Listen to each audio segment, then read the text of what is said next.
Sir infrastructure ಕೊಟ್ಟಿಲ್ಲ, ಸಾಕಷ್ಟು ಹಣ ಇಲ್ಲ, ಸಂಬಳ ಇಲ್ಲ ಅಂತ ಆರೋಪ. ಏನೊಂದು ಮಂಡ್ಯ ವಿಶ್ವವಿದ್ಯಾನಿಲಯ ಸ್ಥಾಪನೆ ಆಗಲಿಕ್ಕೆ 2013ರಲ್ಲೇ ಪ್ರಕ್ರಿಯೆ ಪ್ರಾರಂಭ ಆಗಿರುವಂಥದ್ದು. ಮಂಡ್ಯ ವಿಶ್ವವಿದ್ಯಾನಿಲಯ ಆಗಬೇಕು ಅಂತ ಇಡೀ ದೇಶದಲ್ಲೇ 4 ಕಾಲೇಜುಗಳು ಆಯ್ಕೆ ಆಗುತ್ತೆ. ಅದರಲ್ಲಿ ಮಂಡ್ಯ ಕಾಲೇಜ್ ಒಂದು.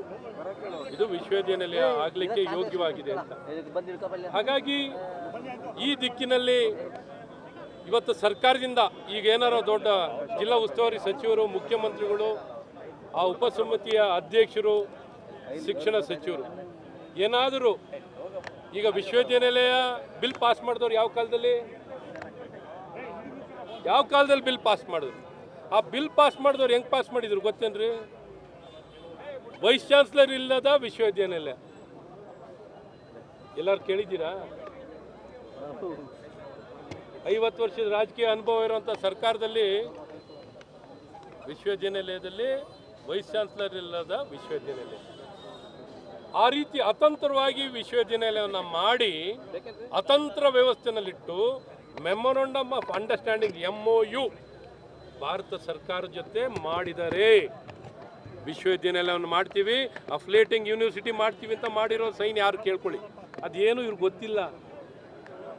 ಇವತ್ತು ಈ ಸರ್ಕಾರ ಭ್ರಷ್ಟ, ದುರುಡ, ಕಮಿಷನ್ ಸರ್ಕಾರ ಒಂದು ನ್ಯಾಯಪೇಶ ಹಣವನ್ನು ಕೇವಲ 40 ಲಕ್ಷ ಪ್ರತಿ ವರ್ಷ ವೈಸ್ ಚಾನ್ಸಲರ್ ಸಂಬಳಕ್ಕೆ ದುಡ್ಡು ಕೊಟ್ಟಿದ್ದಾರೆ ಹೊರತು ಬೇರೆ ಇನ್ನೊಂದು ನ್ಯಾಯಪೇಸೆ ಖಾಲಿ ಇರೋ ಉದ್ಯೋಗನೂ ಭರ್ತಿ ಮಾಡಿಲ್ಲದಂಥ ಕೆಟ್ಟ ಸರ್ಕಾರ ಇದು. ಈಗೇನು ಮರು ಹಂಚಿಕೆ ಆಗಿತ್ತಲ್ಲ, ಮೈಸೂರು ವಿಶ್ವವಿದ್ಯಾನಿಲಯದಿಂದನೂ 217 ಜನ ನಾನ್ ಟೀಚಿಂಗ್ ಸ್ಟಾಫ್ ಪೋಸ್ಟ್ ಕೊಟ್ಟಿದ್ದೀವಿ, ಟೀಚಿಂಗ್ ಸ್ಟಾಫ್ ಪೋಸ್ಟ್ ಕೊಟ್ಟಿದ್ದೀವಿ. ಜಮೀನು ಎಷ್ಟಿದೆ ಅಂತ ಗೊತ್ತಿಲ್ಲ ಇವರಿಗೆ. 135 ಎಕರೆ ಜಮೀನಿದೆ. ಎಷ್ಟು? ಮಂಡ್ಯದಲ್ಲಿ. ಸೊ ಏನು ಇವತ್ತು ನಡೀತಿದೆ, ಯಶಸ್ವಿಯಾಗಿ ನಡೀತಿದೆ. 2 ಘಟಿಕೋತ್ಸವ ಆಗಿದೆ. 20,000 ವಿದ್ಯಾರ್ಥಿಗಳಿದ್ದಾರೆ. ಮೊದಲಿಗಿಂತ ಸಂಖ್ಯೆ ಹೆಚ್ಚಾಗಿದೆ. ಇವರೇನೋ ದುಡ್ಡು ಕೊಟ್ಟಿದ್ದಾರಾ? ನಡೀತಿಲ್ವಾ? ಕಾಲಕ್ಕೆ ಪರೀಕ್ಷೆ ನಡೀತಿಲ್ವಾ? ಫಲಿತಾಂಶ ಬರ್ತಿಲ್ವಾ? ಸಂಯೋಜನೆ ಕೊಡ್ತಿಲ್ವಾ? ಸಂಶೋಧನೆ ನಡೀತಿಲ್ವಾ? ಹೆಚ್ಚಿನ ಕೋರ್ಸ್ಗಳು ಪ್ರಾರಂಭ ಮಾಡಿಲ್ಲ. ಮಂಡ್ಯ ಜಿಲ್ಲೆ ಒಂದು ವಿಶ್ವವಿದ್ಯಾನಿಲಯ ಆಗಲಿಕ್ಕೆ ಯೋಗ್ಯವಿಲ್ಲ ಅಂತ ಇವ್ರು ಹೇಳ್ತಾ ಇದ್ದಾರೆ. ಈ ಸರ್ಕಾರ ಮತ್ತು ಗುಣಮಟ್ಟ ಇವತ್ತೇನು GR ವಿದ್ಯಾಭ್ಯಾಸದ ಸಂಖ್ಯೆ 15% ಇದೆ. ಇವೆಲ್ಲ ನೋಡಿದಾಗ ಈ ಚೆಲುವರಾಯಸ್ವಾಮಿಯವರು, ಈ ಜಿಲ್ಲಾ ಉಸ್ತುವಾರಿ ಸಚಿವರು ಜಿಲ್ಲೆಯನ್ನು ಹಿತವನ್ನು ಕಾಪಾಡಲಿಕ್ಕೆ ವಿಫಲರಾಗಿದ್ದಾರೆ. ಇಲ್ಲಿನ ಚುನಾಯಿತ ಪ್ರತಿನಿಧಿಗಳು ಇದರ ಹಿತವನ್ನು ಕಾಪಾಡಲಿಕ್ಕೆ ವಿಫಲರಾಗಿದ್ದಾರೆ. ತಮ್ಮ ಅಭಿಪ್ರಾಯನೇ ಹೇಳ್ತಿಲ್ಲ. ಗಣಿಗ ರವಿ ಅವರು ಹೇಳಬೇಕು. ಇನ್ನು ಮಂಡ್ಯ ನಗರ ವಿಧಾನಸಭಾ ಕ್ಷೇತ್ರ ಇದ್ದಾರೆ, ಅವ್ರು ಎಲ್ಲಿದ್ದಾರೆ, ಏನು ಮಾಡ್ತಿದ್ದಾರೆ ಕೇಳಬೇಕು. ಸೊ ಒಂದು ಜಿಲ್ಲೆ ವಿಶ್ವವಿದ್ಯಾನಿಲಯ ಅಂದರೆ ಇವತ್ತು ಮಂಡ್ಯ ಇರೋದನ್ನು ಕಿತ್ಕೊಂಡು ನಡೀತಾ ಇರೋ ವಿಶ್ವವಿದ್ಯಾನಿಲಯನ ಮುಚ್ಚಿ ನಡೀತಾ ಇರೋದನ್ನು ಎಂಥಾರ ಬೃಹಸ್ಪತಿಗಳೆಲ್ಲರೂ ನೋಡಿದ್ದೀರಾ? ಇಡೀ ದೇಶದಲ್ಲೆಲ್ಲರೂ ಇಂಥ ಬೃಹಸ್ಪತಿಗಳು ನೋಡಿದ್ದೀರಾ? ನೀವೆಲ್ಲೂ ನೋಡ್ಲಿಕ್ಕೆ ಸಾಧ್ಯವಿಲ್ಲ. ಒಂದೇ ಒಂದು ಮಾಸ್ಟರ್ ಪೀಸ್ಗಳು ಇರೋದು ಇಲ್ಲೆಲ್ಲ. ನಮ್ಮ ಕರ್ನಾಟಕದಲ್ಲಿ ಇವರಿಗೆ ಸಾಷ್ಟಾಂಗ ನಮಸ್ಕಾರ ಗ್ಯಾರಂಟಿ ಯೋಜನೆ ನಾನು ಬಗ್ಗೆ ಇವತ್ತು ಅದ್ರ ಬಗ್ಗೆ ಲಿಂಕ್ ಮಾಡೋಕ್ಕೆ ಹೋಗಲ್ಲ. ಒಟ್ಟು ನಡೀತಾ ಇರೋದು ಇವರು ದುಡ್ಡು ಕೊಡಬೇಕಾಗಿಲ್ಲ. ದುಡ್ಡು ಕೊಡದೇನೆ ಖಾಲಿ ಇರೋ ಭರ್ತಿಗಳನ್ನು, ಖಾಲಿ ಇರೋ ಉದ್ಯೋಗಗಳನ್ನು ಭರ್ತಿ ಮಾಡಿದ್ರೆ ಸಾಕು. ಇವರೇನು ಒಂದು ನ್ಯಾಯಪೇಶ ನಮ್ಮ ಮೇಲೆ ಇವತ್ತು ಮಂಡ್ಯದಲ್ಲಿ ಎಲ್ಲರೂ ಹೋಗಿ ಮೂಲಭೂತ ಸೌಕರ್ಯ ಕೊರತೆ ಇದೆ ಅಂತ ನೋಡ್ಕೊಂಬಂದು. ಸರ್, ಈಗ DK ಶಿವಕುಮಾರ್ ವಿರುದ್ಧ ತೊಡೆ ತಟ್ಟಿದ್ದಾರೆ ಬಹಿರಂಗವಾಗಿ. ಅವರು ಪಕ್ಷಕ್ಕೆ ಬರ್ತಾರೆ ಅಂತ ಒಂದು ಚರ್ಚೆ ನಡೀತಾ ಇದೆ. ಏನು ಸರ್ ಈ ಥರದ್ದೇನು? ನಾನು ಅವ್ರದ್ದು ದೊಂಬರಾಟದ ಬಗ್ಗೆ ನನಗೆ ಗೊತ್ತಿಲ್ಲ. ನಾನು ಅದ್ರ ಬಗ್ಗೆ ಮಾತಾಡಲ್ಲ. ನಮ್ಮ ಪಕ್ಷ ಸದೃಢವಾಗಿದೆ. ನಮ್ಗೆ ಯಾರ ಅವಶ್ಯಕತೆಯೂ ಇಲ್ಲ. ಯಾರು ಬರಬೇಕಾದವರು, ಯಾರು ಮುಂದಿನ ಬಾಗಿಲಿಂದ ಯಾರು ನಂಗೆ ಗೊತ್ತಿಲ್ಲ. ಹಿಂದಿನ ಕತೆಗಳು ಯಾರ್ದು ನನಗೆ ಗೊತ್ತಿಲ್ಲ. ಆದರೆ ಇದ್ರ ಬಗ್ಗೆ ನಾನು ಮುಂಜಾಗ್ರತವಾಗಿ ನಾನು ಇಂಥ ಮಾತುಗಳನ್ನು ಹೇಳೋಕ್ಕಾಗಲ್ಲ. ನಮಗಿಂಥದ್ದು ಏನೂ ಇಲ್ಲ. ಹಾಗಾಗಿ ಇಂಥ ಬಗ್ಗೆ ನಾನೇನು ಮಾತಾಡಲ್ಲ. ಇವತ್ತು ವಿಶ್ವವಿದ್ಯಾನಿಲಯದ ಬಿಟ್ಟರೆ ನನಗೆ ಗೊತ್ತಿಲ್ಲ. ಯಾರಿಗೂ ಗೊತ್ತು? ಸಿದ್ದರಾಮಯ್ಯನವ್ರು ತಟ್ತಾ ಇಲ್ಲ ಅಂತ ಯಾರಿಗೂ ಗೊತ್ತಿದೆ? ಅಲ್ಲ, ಅದೇ ಹಾಗಾಗಿ ಸಿದ್ದರಾಮಯ್ಯನವರು ಏನು ತಟ್ಟಲ್ಲ ಅಂತ ಏನಾರು ಇದೆಯಾ? ಯಾರು ಬೇಕಾದ್ರೆ ತಟ್ಕೋಬೋದು. ರಾಜಕೀಯದಲ್ಲಿ ಏನು ಬೇಕಾದ್ರೆ ಬರ್ಬೋದು, ಹೋಗ್ಬೋದು. ಅದ್ರ ಬಗ್ಗೆ ನಾನು ಆಗು ಹೋಗುಗಳ ಬಗ್ಗೆ ಮಾತಾಡಲಿಕ್ಕಿಲ್ಲ. ಇವತ್ತು ಇವ್ರು ಮಾಡ್ತಿರೋ ತಪ್ಪಿನ ಬಗ್ಗೆ, ಜನ ವಿರೋಧಿ ನಿಲುವಿನ ಬಗ್ಗೆ, ಈ ನಮ್ಮ ಮಂಡ್ಯ ಜಿಲ್ಲೆಗೆ ಮಾಡ್ತಿರೋಂಥ ಅನ್ಯಾಯದ ವಿರುದ್ಧವಾಗಿ ನಾವು ಹೋರಾಡ್ಲಿಕ್ಕೆ ಬಂದಿದ್ದೀವಿ. ಈ ಜಿಲ್ಲೆಯಲ್ಲಿ ಹೋರಾಟ ಸಮಿತಿಯನ್ನು ಮಾಡಿ ಜಿಲ್ಲಾ ಹಿತರಕ್ಷಣಾ ಹೋರಾಟ ವಿಶ್ವವಿದ್ಯಾನಿಲಯನ ಉಳಿಸಿ ಬೆಳೆಸಲಿಕ್ಕೆ ಹೋರಾಟ ಸಮಿತಿಯನ್ನು ಮಾಡಿ ಹೋರಾಟಗಳು ಭಾಳ ಜೋರಾಗಿ ಆಗುತ್ತೆ ಅನ್ನೋಂಥದ್ದನ್ನ ಭಾಳ ಸ್ಪಷ್ಟವಾಗಿ ನಿದ್ರೆನಲ್ಲಿರೋ ಈ ದುರುಡ ಭ್ರಷ್ಟ ಸರ್ಕಾರಕ್ಕೆ ಎಚ್ಚರಿಕೆಯನ್ನು ಕೊಡ್ತೀವಿ. ಜಮೀರ್ ಅಹಮದ್ ಖಾನ್ ಅವರು ಹೇಳಿದ್ದಾರೆ ಸರ್, ಜೆಡಿಎಸ್ ಬಿಜೆಪಿ ಅವರು ಶಾಸಕರು ನಮ್ಮ ಸಂಪರ್ಕದಲ್ಲಿದ್ದಾರೆ. ಅಪ್ಪ ನೀನು ಸಂಪರ್ಕದಲ್ಲಿದ್ದರೆ ನೀನು ಏನು ಬೇಕು ಮಾಡಪ್ಪ. ನೀನು ಯಾರು ಅಡ್ಡ ಬಂದವರ? ನಿನ್ಗೆ ಯಾರು ಅಡ್ಡ ಬಂದಿದಾರ? ಜಮೀರ್, ನಿಮಗೆ ತಾಕತ್ತಿದ್ರೆ ಮಾಡಿ ತೋರ್ಸಪ್ಪ. ಸವಾಲಲ್ಲ, ತಾಕತ್ತಿದ್ರೆ ಮಾಡಲಿ, ಸವಾಲು ಬೇಡ. ಮಾಡಲಿ, ಆಮೇಲೆ ಏನಿದೆ ನೋಡೋಣ.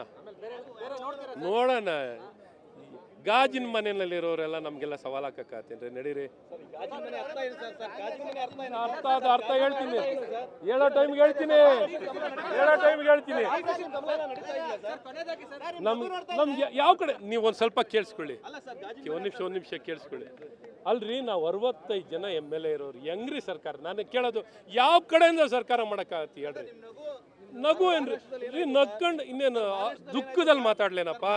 ನನಗೆ ಯಾವಲ್ಲೂ ವಿಶ್ವಾಸದಲ್ಲಿ, ಆತ್ಮವಿಶ್ವಾಸದಲ್ಲಿ ಸಂತೋಷವಾಗಿ ನಗ್ನಗ್ತಾ ಮಾತಾಡೋದು ನನ್ನ ಅಭ್ಯಾಸ. ನಾನೇನು ದ್ವೇಷ, ಇವತ್ತು ಯಾರ ಮೇಲೂ ನನಗೇನು ದ್ವೇಷ ಇಲ್ಲ. ನಾನ್ಯಾಕೆ ದ್ವೇಷ ಮಾಡಬೇಕು? ನನಗೆ ನಿಜಕ್ಕೂ ಹೇಳಬೇಕು ಅಂದರೆ, ಇವರಂಗೆ ಕೀಳುಮಟ್ಟದ ರಾಜಕೀಯ, ವೈಯಕ್ತಿಕ ದ್ವೇಷ, ಅಸೂಯೆ ನಮ್ಮ ರಾಜಕೀಯದಲ್ಲೇ ಇಲ್ಲ. ನಾನು ಈಗೆಲ್ಲ ಸಂಪರ್ಕ ಇದ್ದಾರೆ, ಹೋಗ್ತಾರೆ, ಬರ್ತಾರೆ. ನಾವು ಯಾವ ಥರ ಹೇಳಿದ್ದೀವ? ಹಿಂಗೆ ನಮ್ಮ ಸಂಪರ್ಕದಲ್ಲಿದ್ದಾರೆ, ನಾವೇನಾರು ಹಿಂಗೆ ಕರ್ಕೊಂಬರ್ತೀವಿ, ಇಂಥ ತಪ್ಪು ಮಾತುಗಳು ಹೇಳ್ತಾ ಇದ್ದೀವ? ಅವನ ಹೇಳಿ ಇಂಥ ವ್ಯಕ್ತಿಗಳು ಹೇಳೋವಂಥವ್ರು ಮಾಡು ತೋರಿಸ್ಲಿ. ಯಾವನು ಕರ್ಕೊಂಡು ಹೋಗ್ಬೇಕು, ಹೋಗೋನು ಇದ್ದಾನೆ, ಕರ್ಕೊಳ್ಳೋನು ಇದ್ದಾನೆ. ಯಾರು ನಾವೇನು ಅಡ್ಡ ಬಂದಿದ್ದೀವ? ಸೊ ಇದ್ರ ಬಗ್ಗೆ ನಾವೇನಿಲ್ಲ. ಈಗ ನೀವು ಕೇಳಿದಾಗ ಇಂಥದ್ದೇನೋ ಒಂದಿರಲ್ಲಿ ಹೇಳ್ತಾರೆ ನೋಡ್ರಿ. 65 ಸಂಖ್ಯೆ ನಮಗಿದೆ. ಯಾವ ರೀತಿ ನೋಡ್ರಿ, ಯಾವ ರೀತಿ ಸರ್ಕಾರ ಮಾಡ್ಲಿಕ್ಕಾಗತ್ತೆ? ನಾನು ನೋಡ್ರಿ, ಅವ್ರಿಗೇನು ಗೊತ್ತಾ, ಅವ್ರವ್ರ ಜಗಳನ್ನ, ಅವ್ರವ್ರ ಪಕ್ಷದಲ್ಲಿರೋ ಜಗಳನ್ನ ನಮ್ಮನ್ನು ತೋರಿಸ್ಕೊಂಡು ಬಗೆಹರಿಸ್ಕೊಳ್ಳೋಕೆ ಟ್ರೈ ಮಾಡ್ತಾರೆ. ಏನು ಸಿದ್ದರಾಮಯ್ಯನವ್ರು ಏನು ಹೇಳ್ತಿರೋರು? ನಮ್ಮ ಯಾರು ಮುಖ್ಯಮಂತ್ರಿ ಹೇಳೋದು ನೋಡಿದ್ದೀರಾ?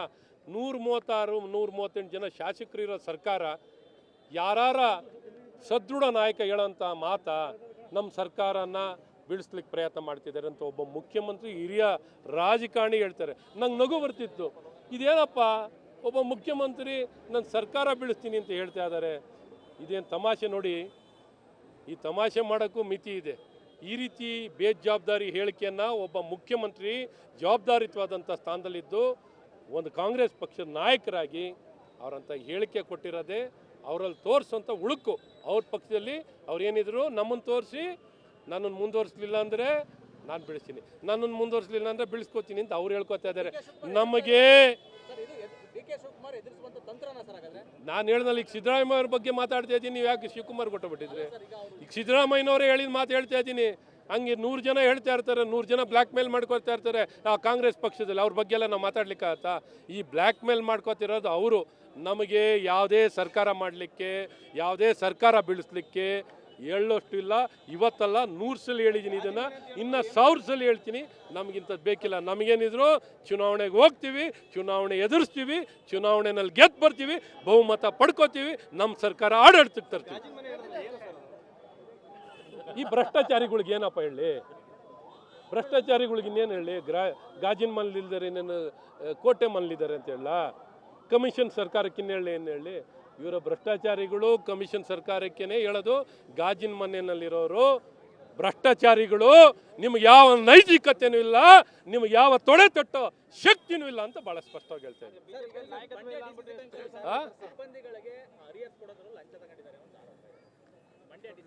ಈ ಬರೀ ಭ್ರಷ್ಟ ಇಲ್ಲಿ ಏನಣ್ಣ ಕಂಡಿದ್ಯಾ? ಏನಾರು ಒಳ್ಳೆ ಕೆಲಸ ಮಾಡಿರೋದು ನೋಡಿದ್ಯಾ?